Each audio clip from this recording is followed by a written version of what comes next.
Hoje, quarta-feira, é o nosso dia especial, né, de falar com os profissionais da área do direito. O nosso quadro Fala Doutor de hoje receba a doutora Anaíli Souza, que vai falar sobre divórcio, um assunto bastante polêmico. Doutora, bom dia, bem-vinda ao nosso programa, Bom dia, tá? Obrigada, Bruno. A gente que agradece a sua participação, a sua presença aqui, topar falar com a gente, compartilhar com o nosso telespectador um pouquinho do conhecimento, né, dos direitos e deveres aí neste momento que é tenso da relação, que é o divórcio, né? Que às vezes sai de forma muito amigável e outras vezes, ou na maioria das vezes, né, com algumas rusgas ali e um querendo brigar pelo seu direito, né? Realmente, Bruno, você tem total razão. É um momento muito delicado e sensível para os casais que estão passando por isso, principalmente quando a gente tem crianças envolvidas, né? Exatamente. Bom, vamos lá então para nossa primeira pergunta que aparece aqui no nosso telão.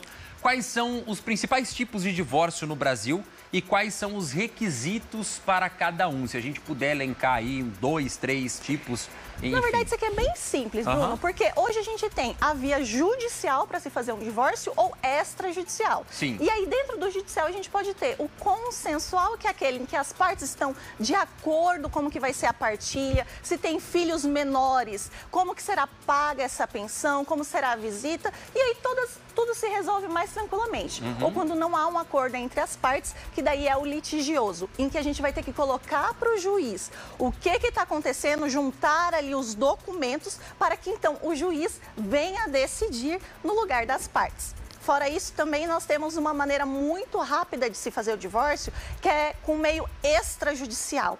Antes, para o extrajudicial, até um tempo atrás, só poderia ser feito se não tivesse filhos menores de 18 anos. Com a alteração que teve, isso já é possível fazer no cartório. Mas temos que ter bastante atenção, porque nesses casos, Bruno, o que acontece? Tem que ter já um processo falando sobre a pensão, sobre a guarda e sobre a visita desses filhos. Aí sim a gente consegue fazer também, nesse caso, na via extrajudicial. Certo. Vamos para mais uma pergunta aqui, mais uma dúvida. Quais os tipos de guarda e a diferença entre elas, né? Ah, sim. Isso aí é um tema bem delicado na hora da gente estar resolvendo e até mesmo atendendo os clientes ali no escritório. Por quê? Hoje nós temos, quando fala assim de guarda, eu quero decidir tudo. Calma. O que a gente precisa saber?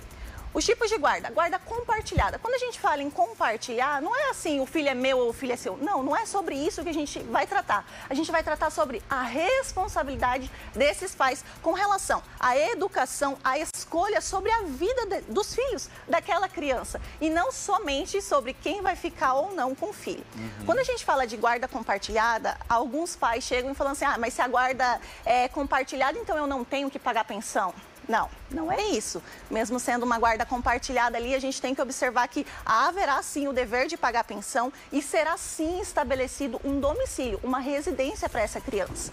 Fora isso, nós temos a guarda unilateral, em que, diferente dessa, apenas um dos pais vai decidir sobre o que é melhor para aquela criança, cabendo ao outro pai pagar a pensão, mas também ter direito de visita e direito de convivência.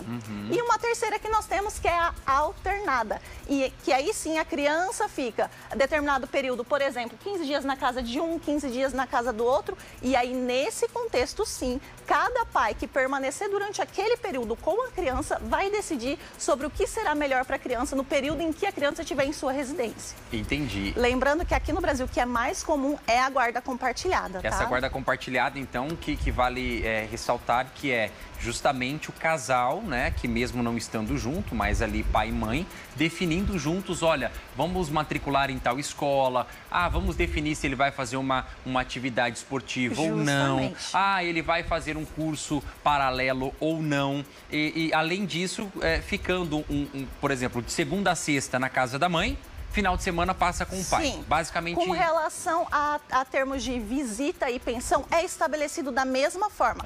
Porque deve ser respeitado o direito dessa criança em conviver com o pai. É claro que às vezes, se é de comum acordo dos pais, ser um pouco mais flexível, não ter aquele estabelecimento judicial já assegurado de qual o período que vai ter a visita, mas havendo um acordo entre as partes, pode ser até flexível um momento de estar buscando na escola, a saída e tudo mais. Isso tudo conversado entre os pais. Certo, vamos para mais uma pergunta então.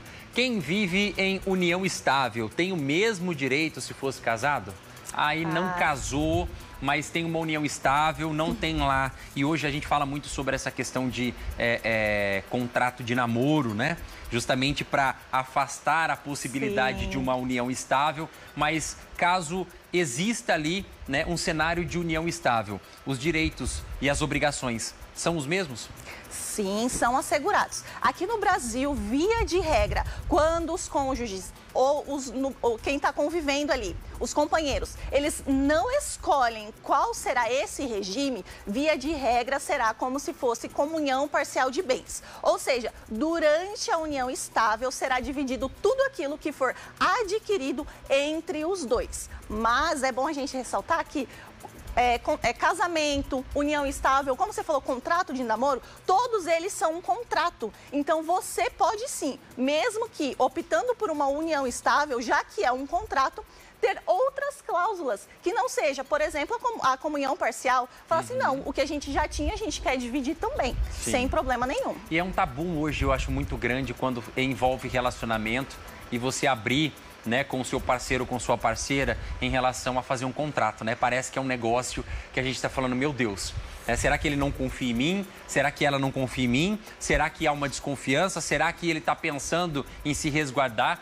Mas, na verdade, isso deveria ser tratado com a maior naturalidade, até porque a gente não sabe o dia de amanhã, o pensamento de amanhã e quais problemas podemos ter, né? Justamente, Bruno. E pelo fato de, já pensando assim, nessa linha de raciocínio que você pegou, se eu não tenho nenhum problema com isso, não haverá problema de ter isso em um contrato, né? Porque vai estar assegurando não só durante essa união, mas depois, digamos que hoje você está vivendo em união estável com alguém, amanhã você já não está mais, aí você vem a ter filho ou adquire algum imóvel, algum veículo. Como é que vai ficar isso? Então, o ideal é que sempre faça-se o reconhecimento da união estável para assegurar o que de direito de cada um durante aquela união e depois, quando não tem mais interesse das partes em permanecerem juntos, faça a dissolução. Porque, digamos que venha receber uma herança, digamos que venha receber alguma outra coisa, comprar algo. Como é que ficaria isso? Então, é para assegurar até futuramente. Certo. Bom, então é o seguinte, você que está nos acompanhando, entenda que para garantir até um divórcio seguro, comece o seu relacionamento de forma segura. Faça um contrato, né? Converse, deixe isso bem aberto, né? Para o seu companheiro ou para a sua companheira, justamente para que você não tenha problemas. E a gente sabe que no amor tudo é muito bonito e maravilhoso. Mas se o amor acaba, a situação muda, né? E isso, Bruno, vou só pedir uma parte aqui para você, que acontece também com relação aos filhos. Muitas vezes as pessoas querem falar, não, tá de boca aqui, o valor do pagamento da pensão, as visitas, é tranquilo, a gente não tem problema. Até que uma das partes comece um novo relacionamento. Aí vocês vão ver o terror que acontece na vida de cada um. Então, por isso que é muito bom ter definido já, ter uma decisão judicial ou um acordo homologado pelo juiz nesses casos. Tá certo. Doutora Anaíli, muito obrigado pela sua presença aqui no nosso programa, agradeço, tá? Bruno. Seja sempre bem-vinda e teremos outras oportunidades para a gente falar um pouquinho mais. O nosso tempo é um pouco curto, mas são várias oportunidades disponíveis aqui para a gente estar voltando a falar mais sobre esse assunto, Com certeza, tá bom? estarei à disposição. Tá, joia. Obrigado. Bom, o nosso quadro retorna, então, na próxima quarta-feira, né? Semana que vem, nosso quadro Fala Doutora.